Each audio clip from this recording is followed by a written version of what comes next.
हर कहानी कुछ कहती है। आइए सुनते हैं आज की कहानी क्या कहती है। ये कहानी है फकीर से कौन जीत सकता है। मध्य भारत के किसी गांव में एक महान फकीर रहा करता था।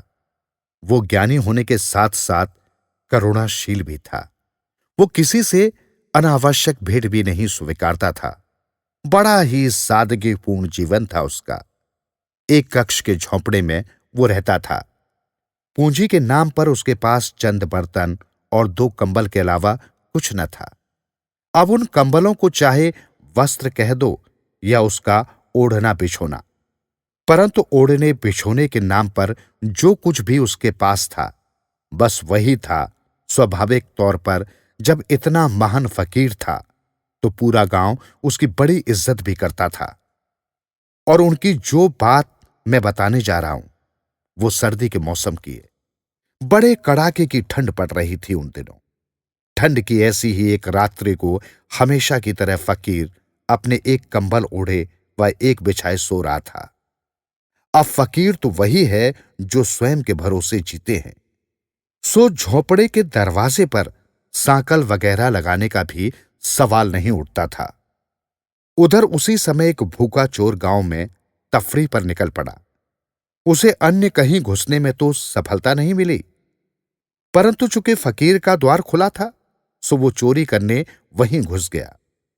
अंधेरे में 10-1 मिनट तक उसने पूरा झोंपड़ा टटोला, पर उसे एक छोटा भगोना व टूटे गिलास के अलावा कुछ न मिला। अब इस मौसम में ये 2 टूटे फूटे बर्तन प्राप्त करने हेतु तो उसने ये कष्ट नहीं उठाए थे। सो स्वाभाविक तौर पर वो निराश हो गया।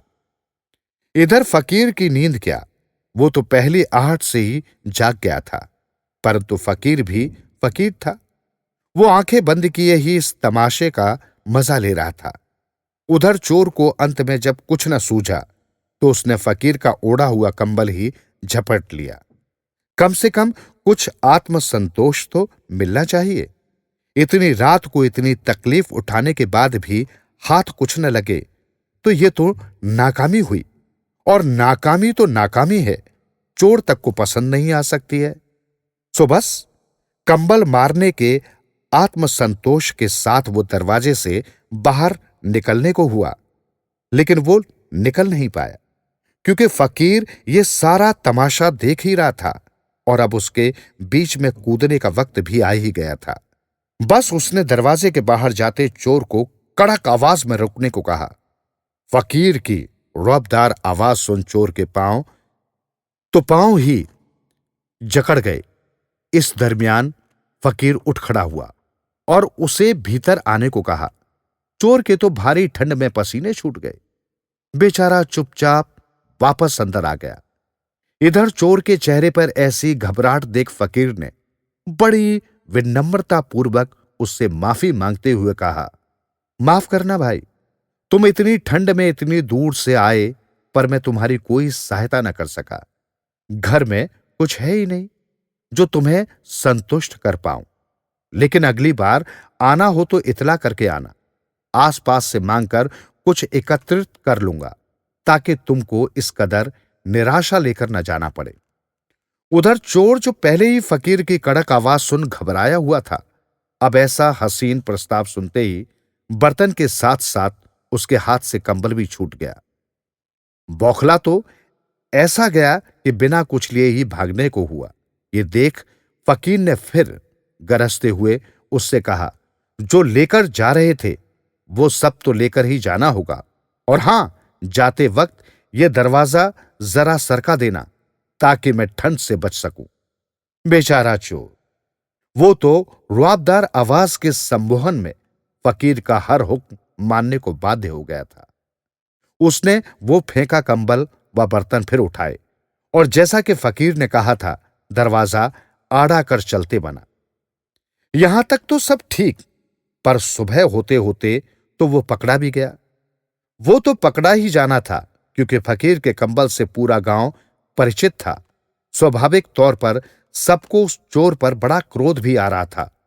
दुष्ट को चोरी करने के लिए क्या ये सज्जन फकीर का ही झोंपड़ा मिला? बस पकड़कर उसे पंचायत में पेश कर दिया गया। पूरी पंचायत भी चोर से सख्त नाराज हो उठी। सबका मन तो कर रहा था कि फकीर के यहां चोरी करने वाले को तो फांसी की सजा दी जानी चाहिए। खैर, उधर पंचायत में चोर की सजा को लेकर बकझक चल ही रही थी कि उड़ते उड़ते ये खबर फकीर के पास भी जा पहुंची कि चोर पकड़ा गया है और पंचायत उसे सजा जल्द ही सुनाने वाली है। खबर सुनते ही फकीर दौड़ा दौड़ा पंचायत जा पहुंचा।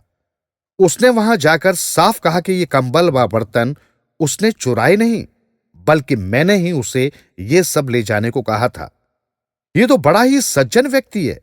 इसने तो जाते जाते मुझे ठंड न लगे इस ख्याल से घर का दरवाजा तक अड़ा दिया था। खैर, फकीर के बयान के बाद पंचायत के पास चोर को सजा देने का कोई उपाय नहीं बचा था, सो चोर को छोड़ दिया गया। अब चोर सजा से तो बच गया, परंतु फकीर द्वारा करी गई करुणा में उलझ गया। पंचायत से निकलते ही उसका रो रोकर बुरा हाल हो गया। वो रोते हुए सीधा फकीर के चरणों में गिर पड़ा।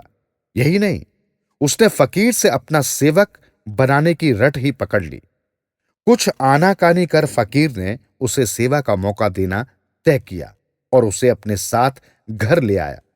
कहने की जरूरत नहीं कि उस चोर के साथ साथ फकीर के कंबल व बर्तन भी घर वापस लौट आए थे। ये तो ठीक, पर घर लौटते ही फकीर उस चोर पर खूब हंसा और हंसते हुए बोला, देखी मेरी चाल, मेरे कंबल व बर्तन तो वापस लौट ही आए, साथ में सेवा करने हेतु एक सेवक भी ले आया। याद रख कि फकीर का कोई सौदा कभी घाटे का नहीं होता। इस कहानी का सार यही है। इसे कहते हैं आत्मविश्वास। आत्मविश्वास मनुष्य की अपनी मानसिक क्षमता है और यह मानसिक क्षमता कभी दूसरे के भरोसे नहीं आ सकती।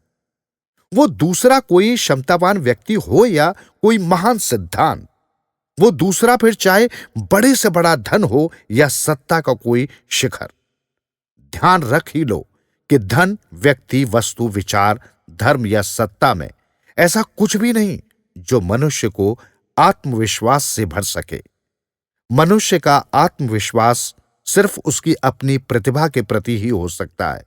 जैसा कि उपरोक्त उदाहरण में फकीर को अपनी फकीराई पर था।